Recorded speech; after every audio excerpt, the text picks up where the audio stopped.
müharibəsi tarixdə ən maraqlı və mübahisəli mövzulardan biridir. Bugün biz bu məsələ ilə bağlı bəzi məqamələrə aydınlıq gətirməyə çalışacağıq. Mən ilk sözü klubumuzun fəal şagirdi Ağa Cəfərov verir. Bu müharibə 12-13-cü əsrlərdə baş vermişdir. Bu müharibədə Hollandın İrland şəhərinə paylaşda var idi. Ana, sən heç ilə adam oxumusan? Toğrul, Türkçə faydalanıb pozduğun üçün sənə xəbərdarlıq edirəm. Günay əlini qalır. Buyur Günay. Çox sağ ol. İcazənizlə anaya sual vermək istəyirəm. Ana, hangi neçənci əsrdə yaşayır? Miladdan əvvəl 7-8-ci əsrlərdə. Necə ki? Doğru, tamamilə doğrudur. Müharibə baş verdikdən 50 il sonra, müharibə baş verdikdən 5 əsr sonra ortaya çıxan bir poemadakı onun təsvirinə biz necə inana bilərik? Axı biz gənc tarixçilər klubunun üzvləri, gənc ədəbiyyatçılar yox. Məgər Nizami Gəncəvinin poemasında onlar haqqında azcık bir məsələ var.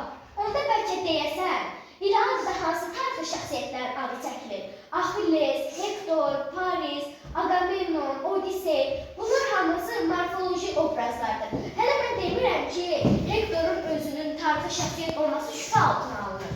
Buyur Toğrul, sözünü deyə bilərsən. Anam deyir ki, İlahadda müharibəsi təfərrüat ilə təsvir olunmuşdur. Miftlərə görə bu 10 il davam etmişdir və İlahadda isə son 2 ayda təsvir olunur.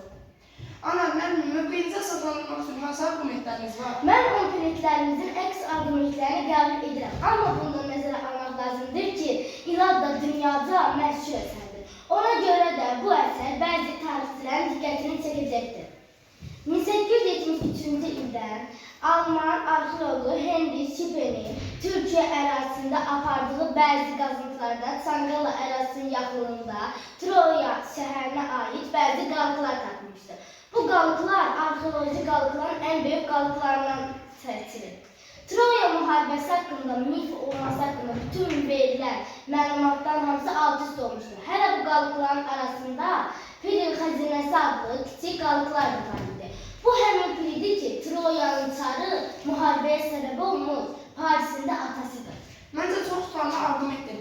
Toğrul, sən necə fikirləşirsən? Sadiq müəllim, icazə verin, öz argumentimin tutarlı olması barədə siz fikrinizlə heç razılaşmayın.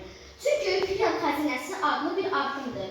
Burada Priam xəzinəsi Priam adlı hökmdara aiddir və bunun heç bir dəlil sübutum yoxdur və bu mifoloji obrazlardır. İkincisi isə Şirvanın tapdığı Troya şəhəri. Mən burada çox şübhə ilə yanaşıram. Məhz onun tapdığı yerlərə hara külü vursan, şəhərdə qədim qalıqları çıxır. Məhz bu arxeolog qazma zamanı onun adı tapılmış, lövhə tapılıb. Sən Toğrul, fikirlərinə qatılıram. Amma Şirvanın tapdığı şəhərin Troya olduğunu tarix elmi bunu söyləyir. Müəllim, tutaq ki, bu şəhər Troyadır. Bu o demək deyil ki, müharibə həqiqətən də baş verir. Mən Peterburg Universitetinin professoru Lev Kleinin araşdırmalarından bir sitat demək istəyirəm. O deyir, şəhər ölçülərinə görə Horney'in dediyi qədər çox bir qoşunu bu şəhəri yerləşdirmək olmaz. Hətta heç 10 il boyunca bizə bəs edəcək ərzaqda qalada yerləşdirməyə yeri yoxdur. Arxeoloji qazıntılar zamanı Yunanlara aid heç bir ox və yaxud başqa bir şey tapılmayıb. Onda bizim bunun reallığı haqqında danışmağımıza da heç ehtiyac yoxdur. Bu söz çox maraqlıdır. Bəs sizin fikriniz nədir? Uşaqlar, sözsüz ki, nifaq alması, əfsanəvi Axilles, Troya atı, ilahələr, tanrılar, bunlar dünya xalqının mifoloji təxəyyüldür.